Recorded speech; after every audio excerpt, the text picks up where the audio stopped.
Welcome to today's Explainer. We're jumping right into a truly fascinating source text today that radically redefines our relationship with technology. We're going to explore an argument that completely strips away the sci-fi, Hollywood glamour of artificial intelligence and repositions it as a mere mechanical tool, one that is meant to fix our fundamentally flawed systems of human governance. So, let's dive into this, because this text is about to challenge literally everything you think you know about the algorithms running our world. Does artificial intelligence actually think? It's the question we always hear, right?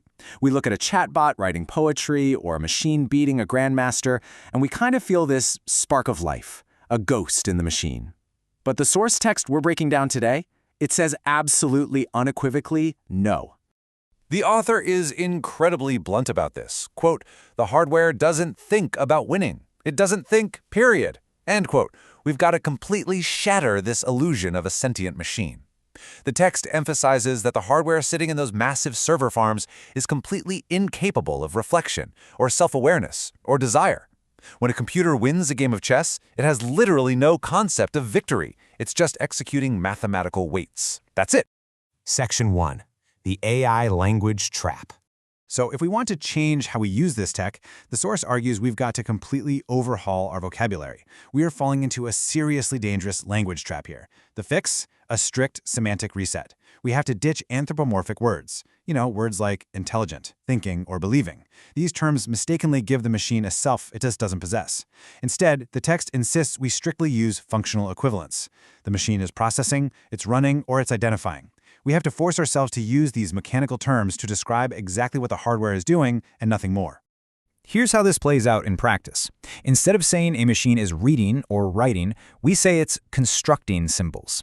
Instead of saying it trusts data, it's merely copying it. It doesn't perceive the world, it imports input. Now, you might be wondering, why is this so critical? Well, it all comes down to accountability. By enforcing this super rigorous terminological protocol, we close a massive accountability gap. Think about it. When we casually say an algorithm decided to deny a bank loan, human leaders get to just blame the algorithm. But if we accurately say the machine generated output, well, the human who set those parameters remains entirely responsible. Section 2. Meet the pattern recognizer. Okay, so if we aren't allowed to call it artificial intelligence, what exactly are we dealing with here? Forget AI, the proposal is to call it an artificial pattern recognizer, an APR, or an artificial distinguisher, an AD. By definition, these are just devices that modulate small voltages based on imported data. That is literally it. When you strip away the sci-fi movie fear factor, what you're left with is a highly advanced, but entirely unfeeling piece of electrical equipment. It's absolutely crucial to understand that an APR has no self. Think about it like a car, a missile, or even the blades on a lawnmower. It just strings symbols together at lightning speed, exactly like those other machines performing physical tasks. I mean, a lawnmower doesn't hate the grass it cuts, right? And a pattern recognizer doesn't have an opinion on your data. It is just a machine running at extreme velocities.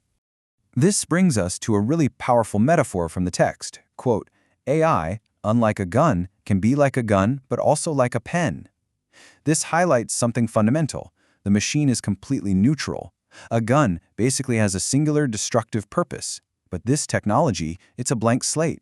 Its impact, whether it's used to destroy societies or write brilliant new frameworks for human thriving, depends entirely on human intent. It's all about the hands that hold it.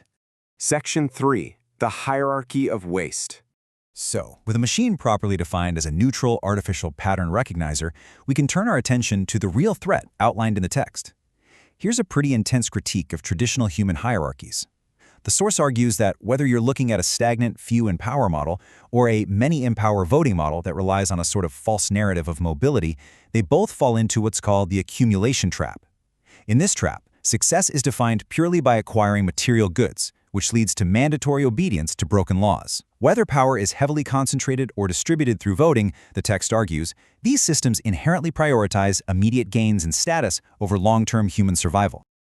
The structural problem here stems from relying on a wildly inefficient speak-based model. Basically, our systems run on speak, meaning gossip, voting, and political maneuvering. The source insists this urgently needs to be replaced by a knowledge-based system, one that is grounded entirely in verifiable, state-of-the-art information and innovation. We essentially need to stop relying on who talks the loudest and start relying on what the data actually proves. And here is why this shift isn't just a good idea. The text frames it as a matter of survival. History has shown that our current speech-based situations mostly produce, well, rubbish. Our modern societal definition of success, which is basically acquiring more and more stuff, is mathematically linked to the mass production of material waste, concrete, and the destruction of biological life. According to the source, the system itself is coded for long-term failure. Section 4. A knowledge-based framework.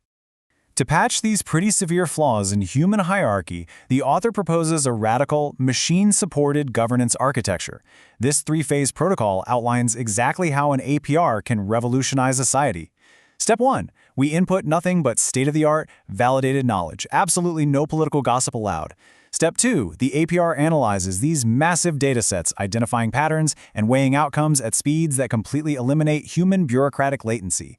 And Step 3. The human-led decision gate. The machine outputs the patterns, sure, but humans evaluate them. So as deciding factor, knowledge instead of speak. This right here is the core thesis of the proposed system. By utilizing the APR's massive pattern-weighing capabilities, we bypass human fallibility. The system neutralizes those human vulnerabilities of status and greed, relying purely on validated data to show us the absolute optimal path forward. Section 5. Humans make the rules. Now, despite this heavy reliance on artificial pattern recognition, the framework demands an absolute non-negotiable safeguard. The source grounds us firmly back in biological reality. Humans eat, love, excrete, reproduce, die, and we educate. We are not machines, and to keep the machine functioning as a tool rather than a weapon, we desperately need highly educated citizens. People have to be deeply educated to actively participate in understanding the APR's data, rather than just blindly obeying laws constructed by whoever happens to be powerful at the time. The ultimate rule of this entire framework is beautifully simple. Quote, AI doesn't and shouldn't make important decisions. We get to decide. End quote. The text argues this must be made law. The machine simply produces ideas as a support mechanism. It generates the optimal patterns, but the moral choice of what to actually do with that information, that remains an exclusively human right and, for sure, an exclusively human responsibility. We're wrapping up this explainer by leaving you with a really profound choice derived straight from the text. We have built an incredibly powerful artificial pattern recognizer. It's already here. But the question is, will we educate ourselves enough to use it as a pen to write a sustainable, knowledge-based future? Or are we going to let the flaws of our current hierarchies turn it into a gun? The machine doesn't care. It doesn't think. The choice, ultimately, is entirely ours. Thanks so much for joining us for today's explainer, and we'll see you in the next one.